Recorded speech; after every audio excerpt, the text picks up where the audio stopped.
খবৰ কেনেকুৱা সকলোৰে ভালনে বেয়া চব ভাল ইমান ঠাণ্ডা ঠাণ্ডা বহি আছে আজি ইমান ভাল দিন মোৰ লগত একেলগে ক'ব ভাৰত মাতা কি ভাৰত মাতা কি ভাৰত মাতা কি এতিয়াই ভাল লাগিছে হয়নে নহয় আজিৰ আমাৰ এই ঐতিহাসিক সভাত আমাৰ মাজত উপস্থিত থকা বিটিআৰৰ প্ৰধান প্ৰমোদ বড়ো ডাঙৰীয়া অসম চৰকাৰৰ সন্মানীয় মন্ত্ৰী উৰ্খাও গৌৰা ব্ৰহ্ম ডাঙৰীয়া অশোক সিংহাল ডাঙৰীয়া আমাৰ মাজত আজি সুদূৰ গুজৰাটৰ চুৰাটৰ পৰা আমাৰ মাজত আহি উপস্থিত হোৱা ভাৰত চৰকাৰৰ কেন্দ্ৰীয় ৰেল ৰাজ্যিক দপ্তৰৰ মাননীয় মন্ত্ৰী শ্ৰীমতী দৰ্শনা বিক্ৰম যাদৱ ডাঙৰীয়ানী আমাৰ মাজত উপস্থিত অসম চৰকাৰৰ সন্মানীয় মন্ত্ৰী কেশৱ মহন্ত ডাঙৰীয়া কাৰ্বি আংলং স্বায়ত্তশাসিত পৰিষদৰ মুখ্য কাৰ্যবাহী সদস্য তুলিৰাম ৰংহাং ডাঙৰীয়া বিটিআৰৰ ডেপুটি CM গোবিন্দ চন্দ্ৰ লাংঘাছ ডাঙৰীয়া গোবিন্দ চন্দ্ৰ বসুমতাৰী ডাঙৰীয়া বিটিআৰৰ অধ্যক্ষ কাতিৰাম বড়ো ডাঙৰীয়া আমাৰ বড়ো কছাৰী ৱেলফেয়াৰ কাউন্সিলৰ ডেপুটি CM ৰমিয় নাৰ্জাৰী ডাঙৰীয়া UPPLৰ ৱৰ্কিং প্ৰেচিডেণ্ট ৰেণগৌৰা নাৰ্জাৰী ডাঙৰীয়া বড়ো সাহিত্য সভাৰ উপ সভাপতি ডক্টৰ দীননাথ ব্ৰহ্ম ডাঙৰীয়াকে আদি কৰি বসুমতাৰী ডাঙৰীয়াকে আদি কৰি আজিৰ মঞ্চত উপবিষ্ট বিশিষ্ট ব্যক্তিসকল সভাস্থলীত উপস্থিত আই মাতৃসকল আৰু যুৱক যুৱতী বন্ধু বান্ধৱীসকল আজিৰ পৰা এবছৰ আগতে বিটিআৰৰ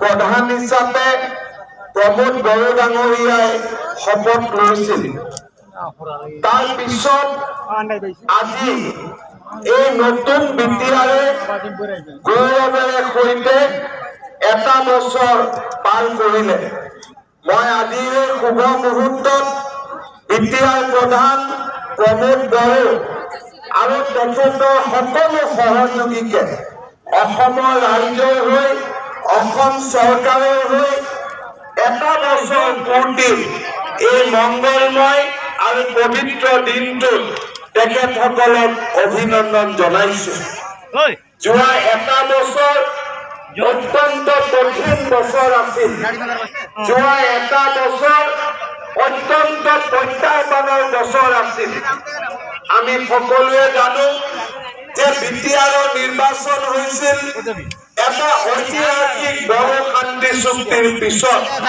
প্ৰধানমন্ত্ৰী নৰেন্দ্ৰ মোদী ডাঙৰীয়া গৃহমন্ত্ৰী অমিত শ্বাহ ডাঙৰীয়া NDFB আপসু আৰু অসম চৰকাৰ সকলোৱে লগ লাগি বিটিআৰত শান্তিৰ এটা নতুন বাতাবৰণ অনাৰ সংকল্পৰে বিটিআৰ শান্তি চুক্তিৰ স্বাক্ষৰ কৰা হৈছিল কিন্তু আমাৰ মাজত এজন ব্যক্তি আছিল যিজন ব্যক্তিয়ে বিটিআৰৰ শান্তি সহজভাৱে গ্ৰহণ কৰিব পৰা নাছিল তেওঁলোকে বিচৰা নাছিল যে বিটিআৰত বন্দুকৰ শব্দ শেষ হৈ যায় তেওঁলোকে বিচৰা নাছিল যে বিটিআৰৰ বড়োলেণ্ডৰ যুৱক যুৱতীসকলে অস্ত্ৰ হাতত লোৱা যুৱক যুৱতীসকলে মাক দেউতাকৰ কোলালৈকে আকৌ উভতি যাওক শান্তিপূৰ্ণ বিটিআৰ বহু লোকে বিচৰা নাছিল আৰু সেইকাৰণে বিটিআৰৰ শান্তি চুক্তিৰ পিছত এই চুক্তিখনৰ অপব্যাখ্যা কৰি এই চুক্তিৰ বিভিন্ন ধৰণৰ কথা বতৰা কৈ বিটিআৰখনক পোনপ্ৰথমে দুৰ্বল কৰাৰ চক্ৰান্ত চলিছিল। নিৰ্বাচন হল, প্ৰমোদ বড়ো ডাঙৰীয়া, বিজেপি, এডিপি আমি সকলোৱে লগ লাগি বিটিআৰত চৰকাৰ কৰিলো। চৰকাৰখনত স্থিতি ল'বলৈ ৩-৪ মাহ সময় দিয়া হোৱা নাছিল। আজি বোলে হাইকোৰ্টত কেছ, কালি বোলে অনাস্থা প্ৰস্তাৱ, কালি বোলে আন ষড়যন্ত্ৰ। ৬ মাহ সময় আমি তেনেকে পাৰ কৰিলো। বিটিআৰৰ নিৰ্বাচনৰ পিছত বিধানসভাৰ নিৰ্বাচন আহিল।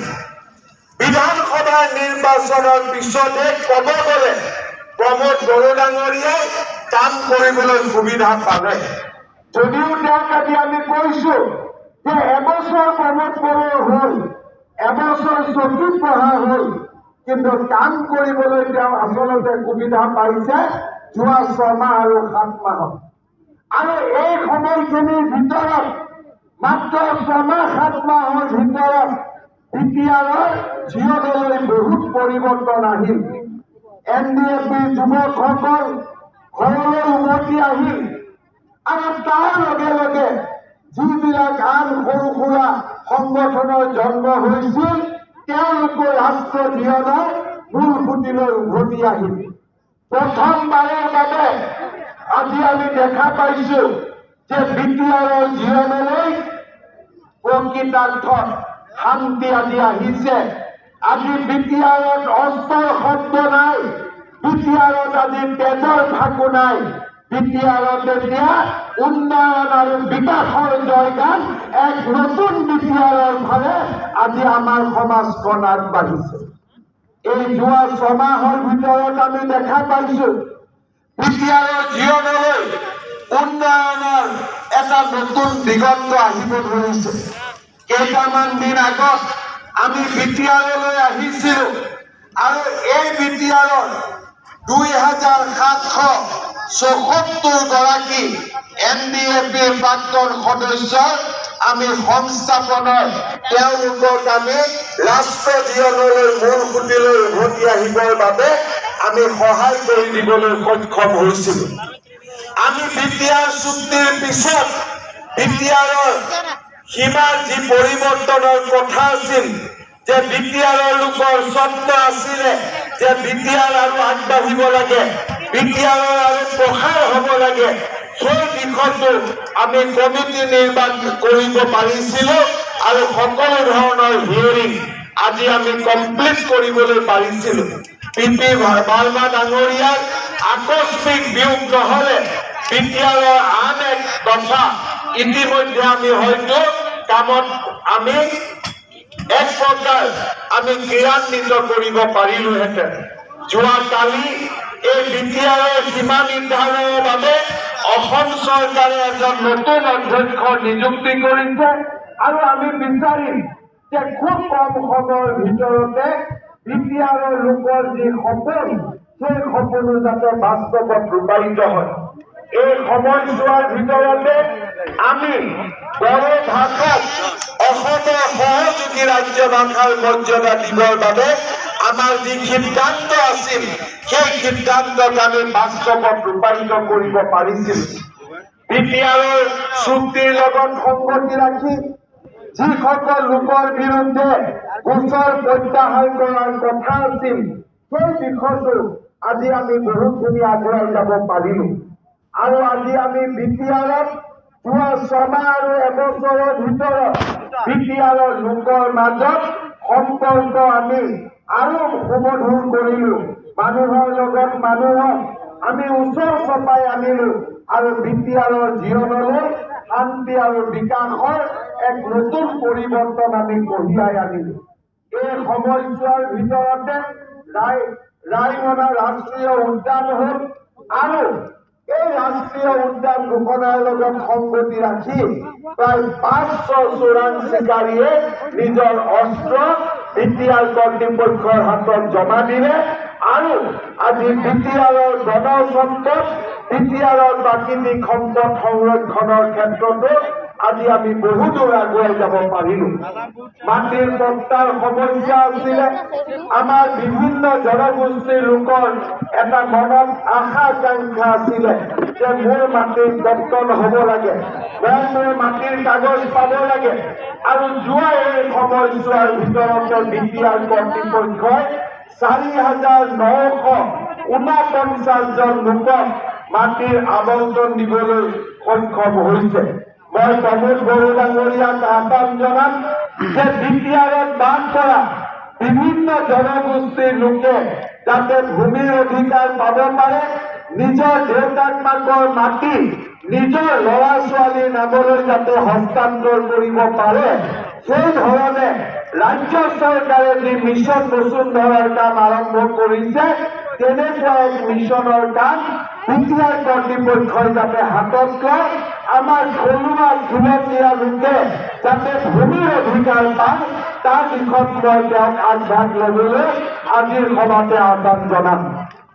ইয়াৰ লগে লগে এই ছমাহৰ ভিতৰত